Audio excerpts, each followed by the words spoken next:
I'm Sam, and I moderate these weekly webinars here at the Retirement Group.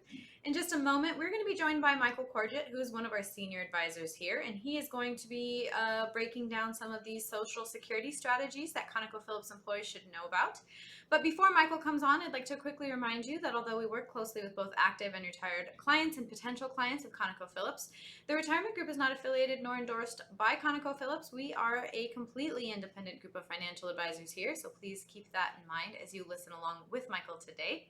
After his presentation, I will rejoin him quickly to ask him some of the questions that came through the Q&A box. Please feel free to stick around if you are interested in listening for those. And if you happen to see a YouTube card popping up on your screen throughout this video, give that a quick click. It will guide you to different resources that we have to offer, one of which may be a link to book an appointment with one of our advisors and speak to them directly about your specific concerns or situation. Another may be a link to a past video of a topic that might be of concern to a ConocoPhillips employee. So take advantage of those. And without further ado now, let's bring on Michael Corgiat. Hey, Michael. Hi, Sam. Hey. Hi, everyone. Thank you for joining us today. I know I really appreciate it. Today, we're going to talk about one of those subjects that's near and dear to all retirees' hearts, and that's their Social Security benefits and the options that they have to take it. Social Security is obviously one of the 3 or 4 legs in the retirement planning stool, I like to call it.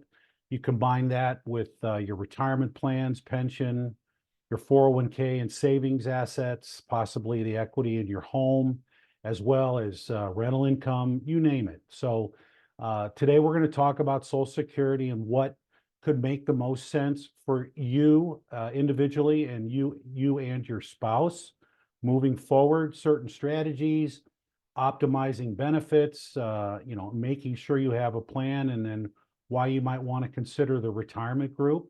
Well, let's go ahead and get started. Strategies for Social Security optimization. First, we want to talk about, do you understand your Social Security benefits?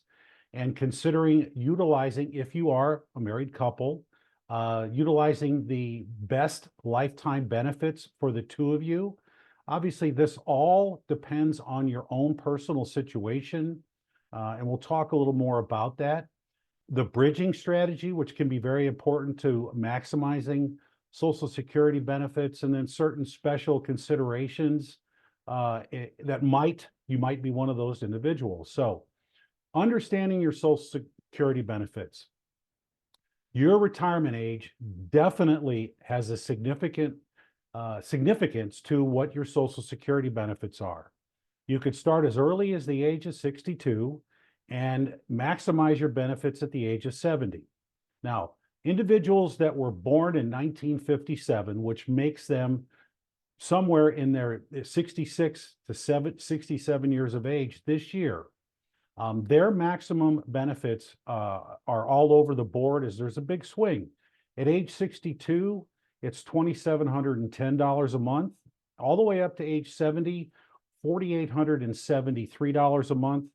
And at full retirement age, 67, it's $3,822 a month. A significant difference depending on when you choose to take your Social Security benefits. So trying to maximize those benefits as part of your overall plan is obviously very important, because this is a lifetime benefit that does have a cost of living built into it. And that cost of living can be significant. Most Social Security recipients saw that in the past couple of years with inflation so high. By the way, these are the maximum benefits at these given ages. These are the most an individual could get at 62, 67, or at age 70, okay? Ideally, a spouse should claim their benefits at an age that maximize their combined benefits. But your retirement ages can make a big difference, and that as far as when do you want to claim your Social Security benefits? Discuss a simple example. Let's say you get a chance to retire either prior to or at age 62. Okay, do you want to start your Social Security benefits early? You're going to take a hit, a big haircut, if you do choose to take them early. And also, if you choose to work and you chose to start your Social Security benefits, you have to worry about the income limits which for this year are just a little bit more than $22,000 a year. With that said, you start your Social Security early and you do work a part-time job and your income exceeds that limit, you will begin to start to lose Social Security benefits. So what's the point?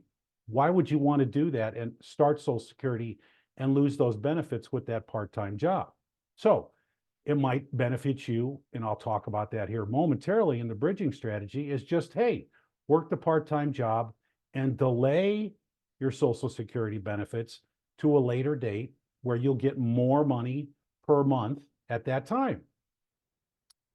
The bridging strategy, I sort of already touched on this, but again, you could be 62 or 64 years old, and as you could see, the difference per year between the ages of 62 and 67 is about 6% a year. Basically, each year that you choose to wait, your overall monthly benefit will go up by 6%. It's a 30% haircut from 67 down to 62. So why not consider, you leave your main employer, whatever one might be, and we do work with employees of a lot of Fortune 500 companies, and find something else to do. I call that the Walmart greeter, or working at Lowe's, or you're working at your local department store, or working at a golf course, whatever it might be. Use that supplemental income along with your pension if you have one, and money from your own savings to bridge the gap to a point in your life where it might make more sense to start your Social Security later in life. And in many cases, in a married couple, there's one primary breadwinner, and then the spouse may not have been in the workforce for long, so they're going to depend on their spousal benefit, or they were in the workforce and they have a minimal benefit of their own. Trying to delay your benefits will benefit your spouse when you pass away, because they will essentially inherit your benefits, and inheriting a larger benefit amount would be better off for them too. All right. So bridging it with part-time work and so on can definitely enhance your overall long-term objectives and your benefits. But this is all about planning too. And I'll talk about that in here in a minute. Having a plan and making sure you're trying to stick to that plan can make a significant amount of sense. And it all depends on your own situation again. Some special considerations: spousal benefits. Every spouse is entitled to a 50% benefit from the primary wage earner in the household. Simply stated, if one spouse is earning $3,000 a month in Social Security benefits, and the spouse wants to start their spousal benefit or switch to their spousal benefit away from their own primary benefit, which could have been smaller, that spouse can get up to $1,500 a month, or 50%. Now, that spousal benefit is capped at the full retirement age. So whatever the primary breadwinner, their benefit is at age 67, that cap is 50% of that amount, even if that primary breadwinner chooses to delay their benefits to age 70 and get even a larger monthly benefit. And oh, by the way, between ages 67 and 70, you earn, essentially, your benefit will go up by 8% per year, not 6, 8% per year. So it does make some sense, again, to consider waiting to start your benefits, trying to bridge, your income needs, your retirement planning income needs with part-time work, or just supplementing your income needs from your savings. But it's just something to consider. And again, this is all about planning. By the way, common law marriages are recognized in certain states, and common law relationships can get spousal benefits as well. You would have to check with your jurisdiction, the state that you live in, to see if you would benefit from this opportunity.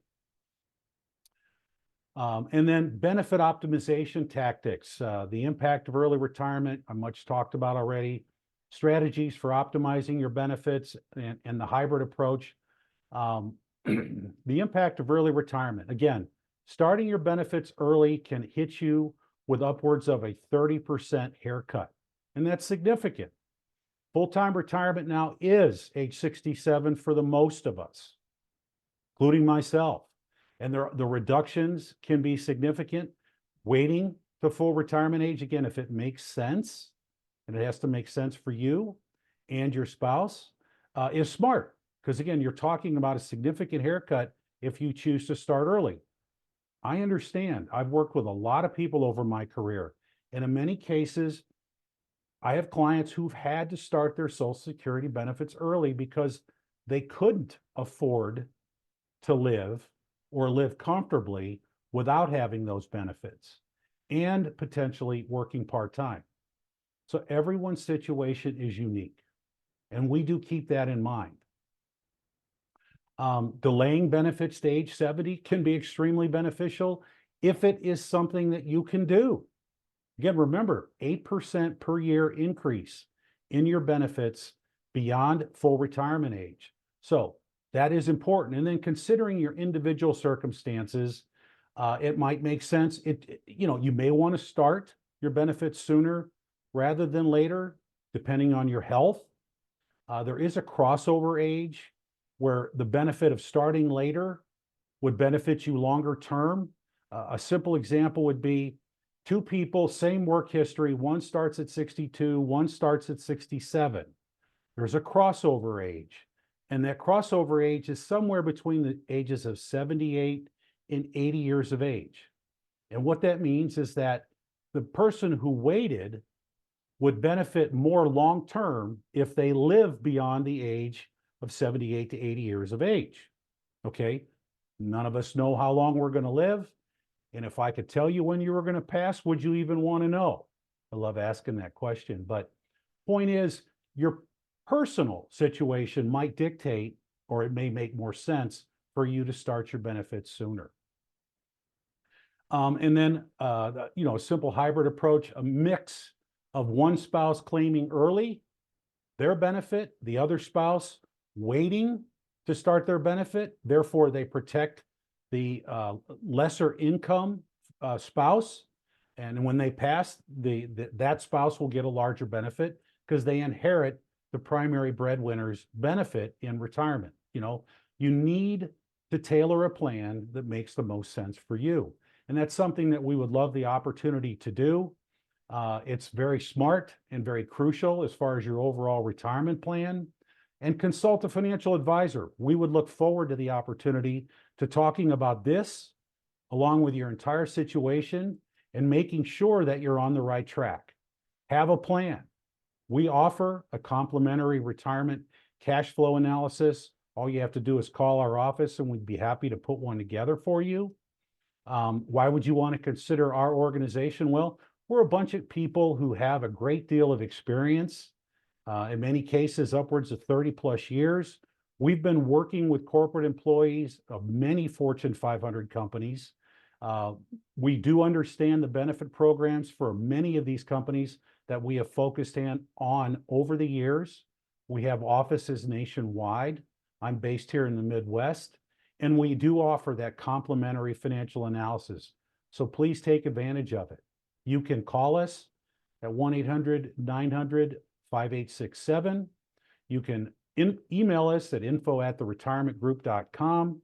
Scan this QR code on the left and jump onto my calendar or one of my colleagues' calendars. And really importantly, scan the QR code on the right and follow us on LinkedIn.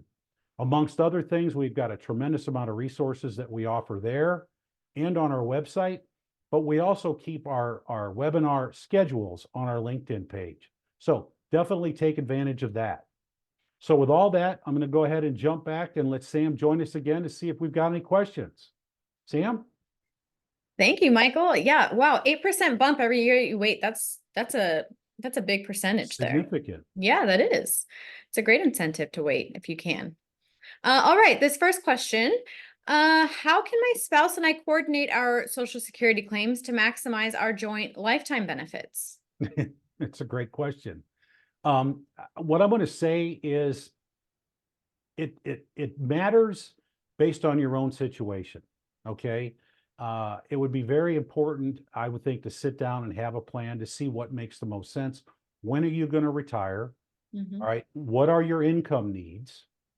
Do you need to start your Social Security to help meet those needs, or can you wait? Right. Obviously, if each spouse can wait, they're going to increase their overall household Social Security benefits.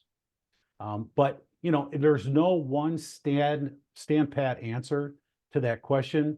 I mean, the obvious answer is the longer that you both can wait, the better off you're going to be.